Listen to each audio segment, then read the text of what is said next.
So I'm one of those people who has always sort of prided themselves on being a mature, adaptable individual.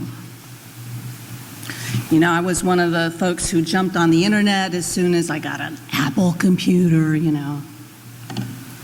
I even accepted my first fax machine, which tells you how old I am right off the bat. But I have to confess, as I begin this talk with you this morning, that I am still suffering from a little bit of Pluto denial. In my mind, Pluto will always remain a planet. None of this, you know, dwarf planet type mysterious object. Insert swear word here. It's a planet. It marks the boundaries of our solar system, and as far as I'm concerned, that should be the end of the story. When I was in third grade, maybe some of you also had this experience, I made a model of the solar system for my science project, and I shouldn't brag, but it really was a thing of beauty. And it had Pluto in it at the end. So I did maybe procrastinate a little bit, and maybe the paint was a little bit wet when I turned it in, but hey, it taught me that the universe was a tidy, measurable place. And it comforted me to make that model. Now, as it turns out, I'm not alone in my Pluto denial. This week's astonishing images from the New Horizons space probe have re-triggered widespread unhappiness caused by Pluto's demotion from full planetary status. Adam Frank is a theoretical and computational astrophysicist at the University of Rochester, and he also happens to be a blogger for National Public Radio. Maybe some of you follow him. And he says that he gets this question all the time: why did you whack Pluto? As though he and his colleagues had just collectively strangled the universe's most cute puppy. Now, he says his first instinct is to say, get over it, people. Pitiful little Pluto is just a rock. He's learned over time that what he calls his Jersey-tuned sensibilities on this topic just aren't going to help anyone. So why does it matter that Pluto isn't a planet anymore? Well, the Jersey boy, Adam Frank, has a theory, and this theory makes a lot of sense to me. See, Pluto, he explains in words that even I can understand, Pluto was demoted when scientists began to understand that solar systems are in reality extremely messy spaces. What I was taught as a child is simply not true anymore. Moreover, the truth that is now emerging is chaotic. It's impossible to simplify. And some of us, including me, don't like that. I find myself resisting very often the truth of a universe that doesn't play by the rules I learned in third grade. It scares me. It scares me that planets can disappear at a keystroke. It scares me that we human beings have changed our climate forever. It scares me and saddens me that I may not live to see a world free of racialized and economic oppression, the world I dreamed of and so many dreamed of 50, 100, 200 years ago. You don't need me to tell you that our universe is constantly changing and that we are constantly changing. And the problem is that now that we know that Pluto is just one of many malformed little rocks, you know, sort of winging back and forth in crazy orbits, we can't go back to not knowing it. We can try. All you need to do is turn on your computer or open a newspaper to see multiple stories about people like you and me who are trying very hard to live as though nothing ever changes. I may be going out on a limb here, but to be honest with you, it also saddens me to think that often the business of church is to reassure us that nothing changes. But change is a fact of life. It may be the fact of life. I am not a committed Buddhist, but I know that Buddhism teaches this. Everything in life is impermanent. The manicure I got last week, the handsome young man I married 25 years ago, the strength and vitality of my body. My husband, Mike, lives with multiple sclerosis. Among many other things, he has been unable to stand or walk since the end of the Clinton administration. Some of you may be familiar with this disease.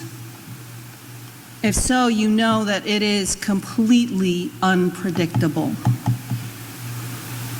Mike and I and our children, we never know what is going to be lost next or when it's going to be lost, whether it's some of his eyesight, his manual dexterity, his ability to tolerate heat. We don't know what new assault on his dignity might be coming next. We live with the reality of impermanence while struggling constantly to keep love and hope alive. And I will tell you that many times over the years, what we have struggled to do is to resist and not acknowledge the changes that were happening. Because how do you accept the unacceptable?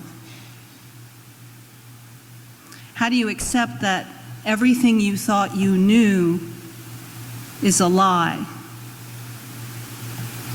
Or even if we knew in the back of our minds that these things would happen or that these things would change, we could not possibly know how it would feel to actually live through and experience that change. Buddhist teacher Sylvia Boorstein says, you don't get what you deserve. You get what you get. I hate that.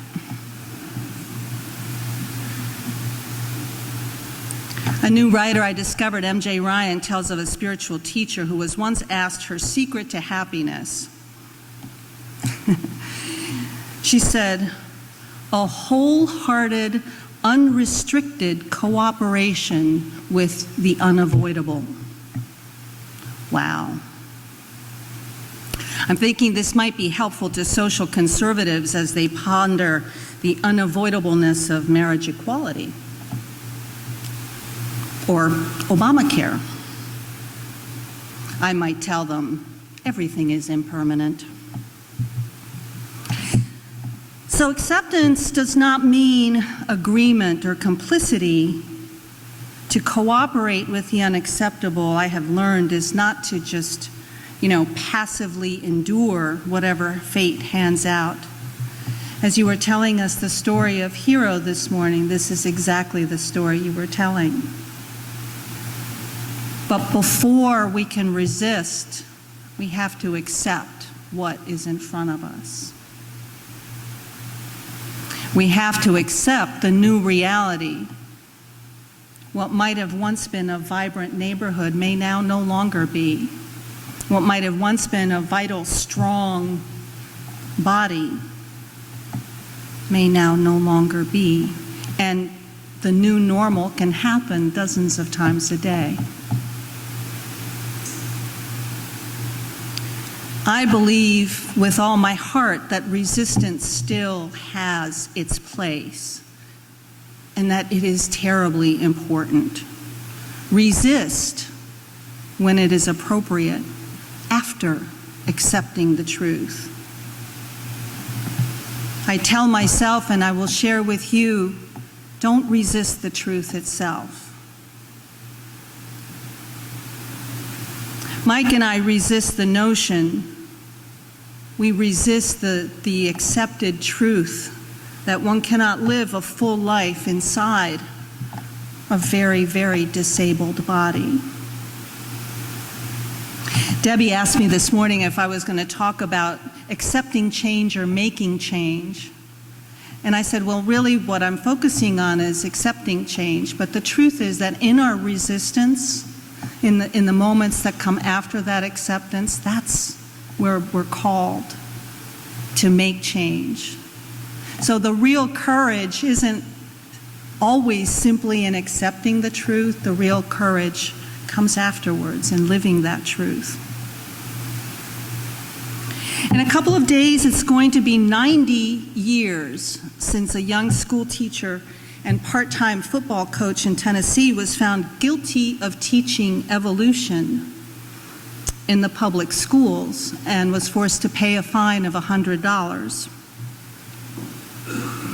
The law he broke, the anti-evolution law, which is known as the Butler Act, stayed on the books in Tennessee until 1967. The Institute for Creation Research continues to resist the truth inherent in the theory of evolution. And as I learned this week when I explored their website, their scientists insist that today, in this moment, there are more opponents of the theory of evolution than there have ever been.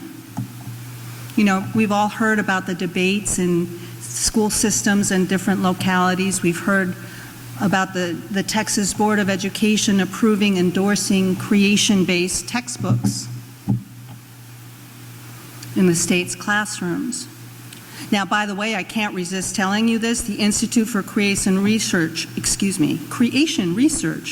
also has something to say about Pluto.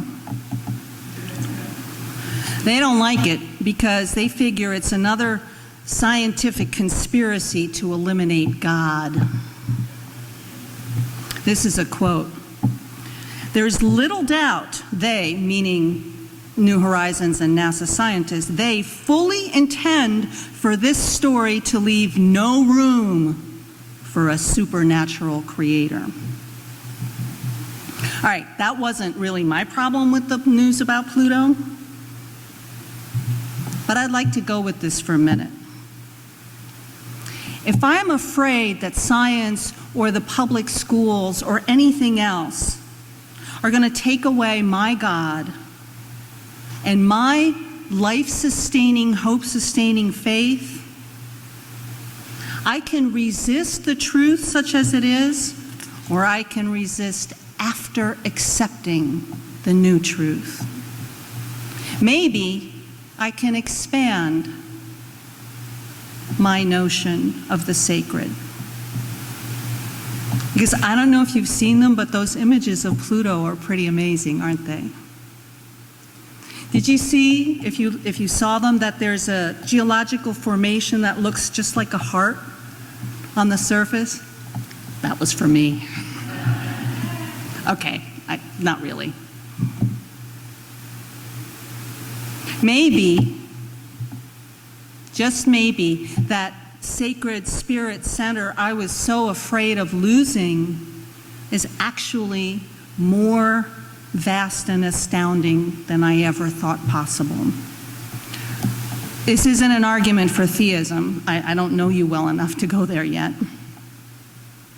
But it is an argument for cultivating acceptance of the truth, knowing that the truth is impermanent too. And that's a decision each of us can make right now, because that's how we're made. Now, I don't know you. I've met a few folks from this congregation to my delight, and I hope that I will meet and get to know many more of you. You know, we are church neighbors. Restoration's just right up the street. But even though I don't know you, I can tell you right now certain things about you and your lives. As we have already heard this morning, each of you has unique gifts and experiences to share.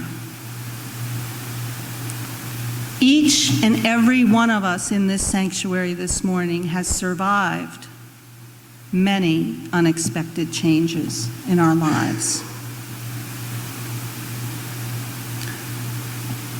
You have coped with and adjusted to more kinds of difficulties than I could imagine. You've coped with grief. You've coped with loss. You've coped with no water in the bowls, for crying out loud. Not that that was a big stretch, but you know. There are people in some churches who might complain about that. Not here. You have lived with and coped with realities of oppression, be it economic, be it racial, be it social, be it oppression caused by ignorance, misunderstanding, differences in religion or gender orientation. You have survived the end of relationships and illness. Like me, you have had to witness the suffering of others, including the people you love most in the world. All of us have either lost a job, an opportunity, a love, or a cherished dream, or all of the above.